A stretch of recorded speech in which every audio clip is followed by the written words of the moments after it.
been through this.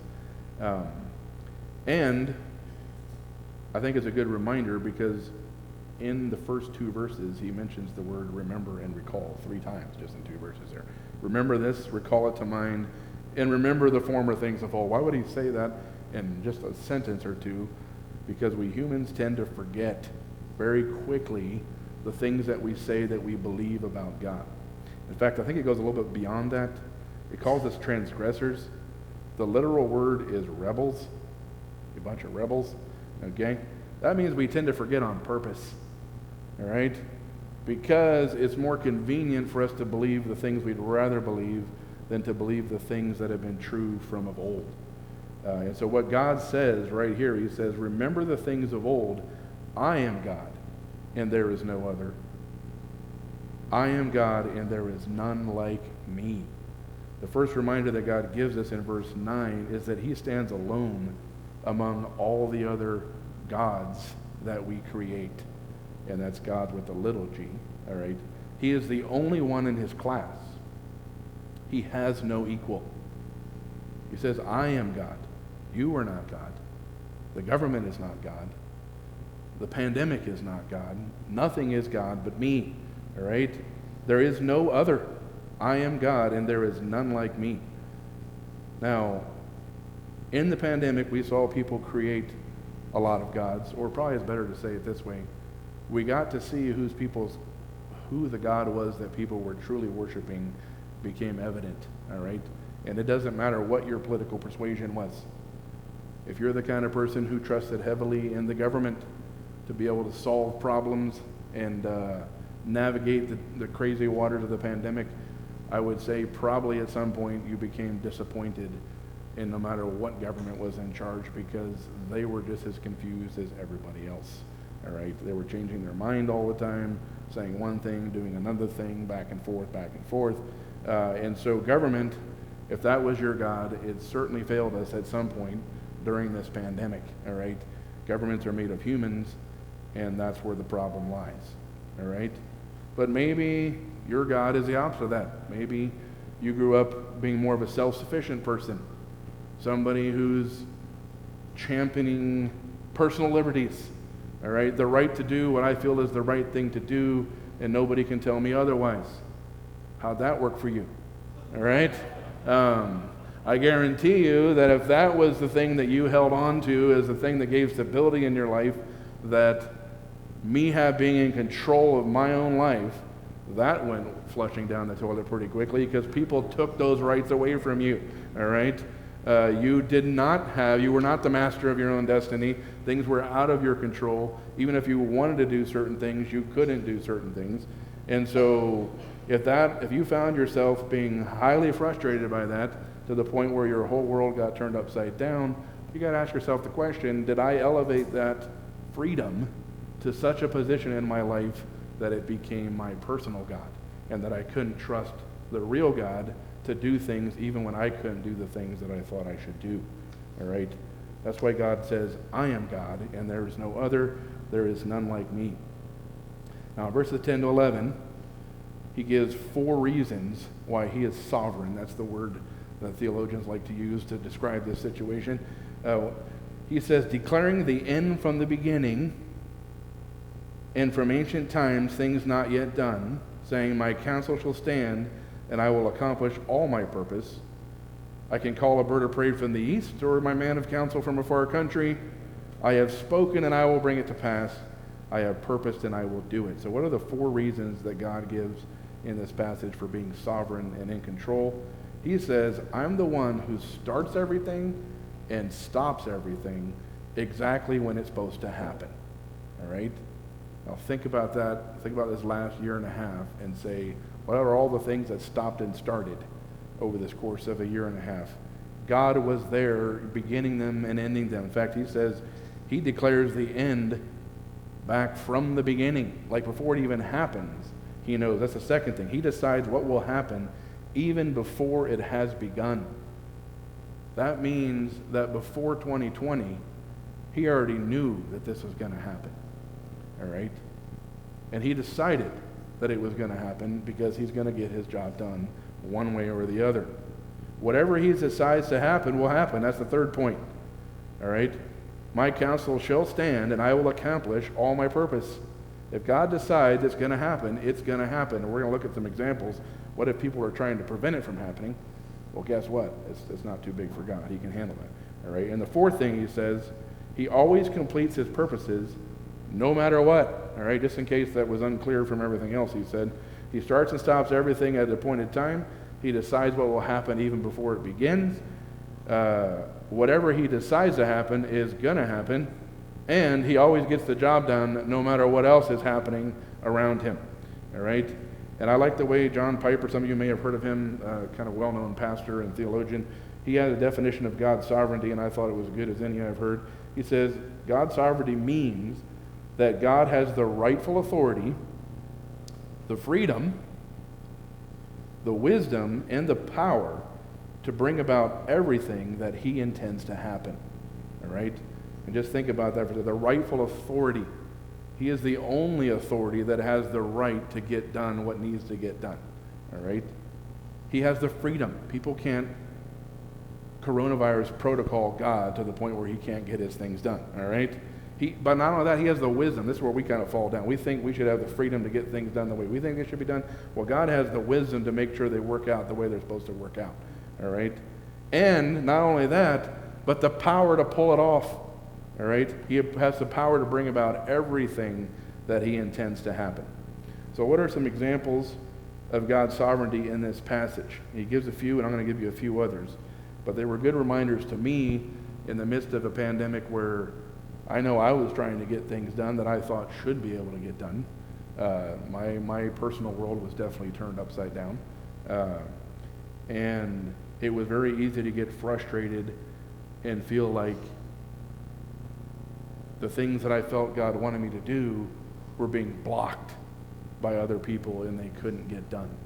And I had to step back a little bit and get some perspective on that whole thing. So what are some examples? Well, first thing he says right here in verse 11, talks about the bird of prey and the man of counsel. He says some examples of God's sovereignty. Number one, God can use anything to accomplish his purposes. Anything. All right? Think about that. He gives some examples here in verse 11. I can use a bird. If I want to take a bird and say, I want to get this done, and I'm using you to get that done, he can just call a bird and get it done. All right? Or, here's something that's kind of cool. I can use a man from a far country. If I want to get something done in America, I don't have to depend on an American. I could pull somebody from Africa or Asia over here and get my job done if I wanted to. Or vice versa. God is not limited by geography to accomplish his purposes. Sometimes we felt like, well, if I could just get out of this state and go to that state, maybe God could actually work or something like that. Well, God's not limited by a state or a governor or anything like that. Like geography is not an issue for him. All right, he can accomplish his purposes from a faraway land, it says. But more than that, remember Jonah? What are some things that God used to get Jonah to get his job done? He used a fish, a big one, okay? He used a plant. Remember Jonah looking over the city, in the blazing sun, and God makes his little plant grow up there, gives him some shade, life was good. And then Jonah got comfortable and didn't want to do what God said, so God said, well, fine, you don't like the plant. How about a worm? I'm going to get a worm to chew up your plant and see how that goes. And down went his little tent, and he was hot again and angry. Balaam, you remember him? Yes, he was a donkey. Yes, in the King James donkey, right there. He used a donkey because Balaam was being a donkey, but anyway, so he got the job done with a donkey, all right? Noah had some birds again, a dove, kind of let him know what was going on the planet, that kind of a thing. He uses the weather. Now, we came here to Washington. This is much greener than Chihuahua, all right? But this is very, very dry, we know, for this time of year, and there's a lot of farmers that are feeling like things, of all things, we had to deal with the pandemic, and now the crops are failing because there's just not enough water around here. Job 37, I'll read some verses from there, 9 through 13. God can use the weather to get his job done. The weather. Right, I thought that was supposed to be like non-religious. It's just the weather, right? Well, God can use the weather. It says, from his chamber comes the whirlwind, and cold from the scattering winds. By the breath of God, ice is given, and the broad waters are frozen fast. He loads the thick clouds with moisture, and the clouds scatter his lightning. They turn around and round by his guidance to accomplish all that he commands them on the face of the habitable world. Whether for correction, in other words, God can use weather to correct something that's not right, or for his land, sometimes he uses weather just to nourish the land, or for love. God causes it all to happen, all right? We don't understand why God allows droughts, why things don't grow the way they're supposed to grow, all right? We think it should be different than that. Generally, our version of Godhood is that everything that makes my life better is the best thing, all right? But that's why God is the one who has the wisdom to know how to pull off what's really best for us, not what we think is the best thing. Now, here's a kicker. He even used a plague. Remember Egypt? There's a lot of plagues, actually. But he used a plague to accomplish his will in an entire nation on behalf of another nation, his own people. So don't you think that God can use a virus? All right, if he can use all that other stuff, can he not use a virus to accomplish his purposes? Absolutely, he can. And we tend to forget that. We think that coronavirus caught God by surprise. Or maybe it was the scheming Chinese government, or whatever the case may be. No, it did not catch God by surprise. And this is my premise this morning. I don't think God is working in spite of the pandemic. I think God is working through the pandemic. And you could even make an argument in Scripture that the pandemic is here because God wanted it to be here, and he's using it to accomplish his purposes. Now that kind of puts some perspective on that whole thing, doesn't it? So, my first example is that God can use anything to accomplish his purposes, from a worm to a plant to an animal to a virus. Okay, second point, God can accomplish his purposes through the existing government or in spite of it. What? Okay, so I didn't vote for that guy. So God can't have voted for him either. Anyway, Daniel 2:21 and 4:17. All right. It says, God changes the times and the seasons. He removes kings and he sets them up. The Most High rules the kingdom of men and gives it to whom he will. That means there is no government on the planet, even the ones that are doing wrong things, that God didn't allow to be there to accomplish his purpose. He is not dependent on any particular style of government to get the things done that he wants to get done. But surely he can't use that guy. Proverbs 21:1. What if the guy's already there and got there through what I think are evil purposes? It says, the king's heart is a stream of water in the hand of the Lord. He turns it wherever he will. It doesn't matter if the person's already in charge. It doesn't limit God. If he wants this guy to do that, he'll turn him in the direction he wants him to go. Now here's the one that got me. What about when people are actively working against God? All right? Evil. People doing things that we know are wrong in Scripture, taking advantage of situations to take advantage of other people. Can God still work through that? Or is he dependent on the good to be in power and to be winning or whatever? God can accomplish his purposes even despite people's sin and actively working against him. Now, that's a sobering thought. Think of Joseph. Remember Joseph? He had some brothers, really nice guys, all right? Threw him in a pit, sold him into slavery. They only didn't kill him because the older brother had a conscience, all right? Sold him into slavery.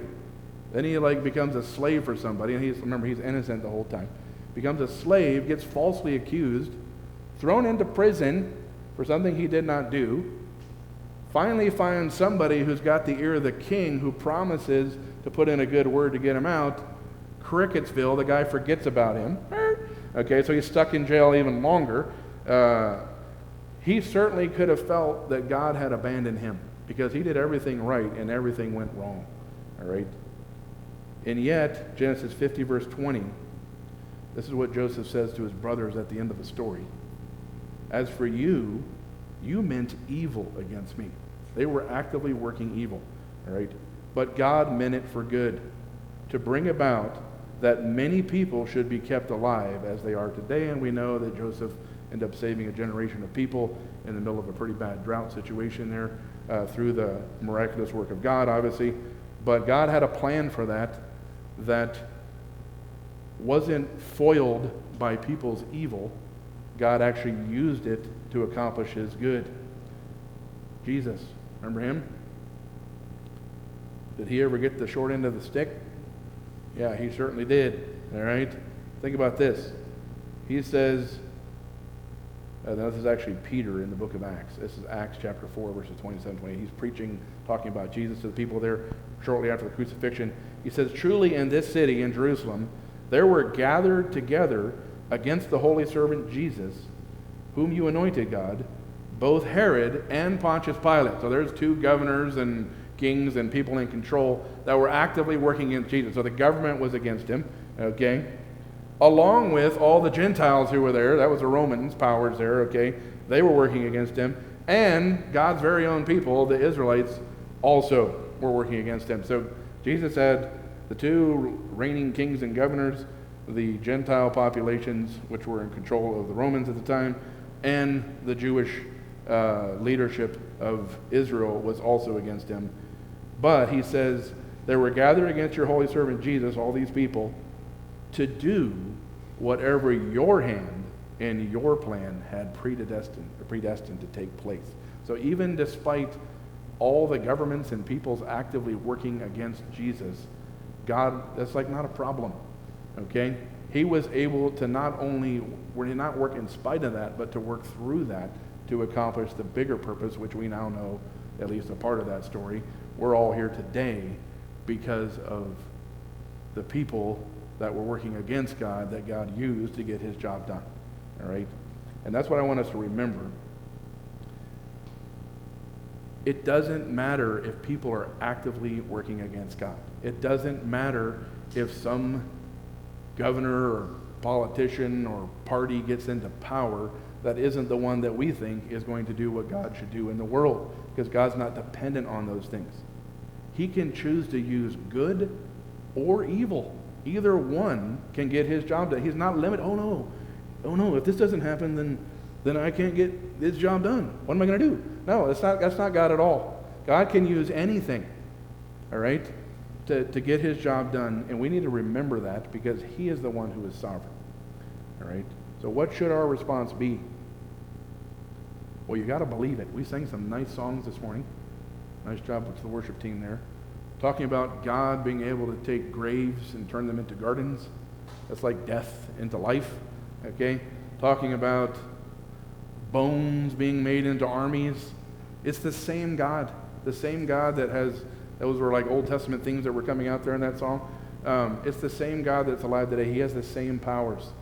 He is not restricted because he is not doing the miracles that we want him to do on our behalf. All right? He is still in charge, and we need to remember that. All right? We need to believe that. We need to recall that because we're rebels. We tend to like to believe our own truth instead. Okay? We need to be humble. Remember that it is God that is in charge, and it's his purpose that should prevail. We tend to think that it should be our purpose that should prevail, but God says, no, I will set my counsel, and it will happen. I will accomplish my purposes. Believe it or not, God knows better than you the way things should be done. All right? That's a humbling thought there. Okay? What's our second thing? Submission. We need to commit to let God be God. All right? And accept the circumstances that he has brought into our lives as part of his best plan for us. All right? that's right, ties right in with that whole humility idea, but it's not just being humble. You have to actually change the way you act and submit to that and allow God to do that. Commit to obey his will, even if we don't get the blessing of understanding what's going on. Because we don't always get to see the end of the story in our lifetime. All right? God is still God, and he is still accomplishing his eternal purposes, even if people work against him, and whether or not you choose to work with him or against him yourself. Okay? How much better it would be if we could submit to his will and be used by him and have an impact on eternity instead of living frustrated lives that God is not bending to our will. Okay? And I say that as much as a reminder for myself, because it was certainly easy to feel like God wasn't fulfilling his side of the bargain during the pandemic. And it was a good reminder that yes, he was. Just I wasn't seeing it. And so I need to get out of the way and let him do what he needed to get done. So those are the words of God from Isaiah. I hope they were encouragement to you as they were to me. I'm going to go ahead and turn it back over to whoever's in charge next.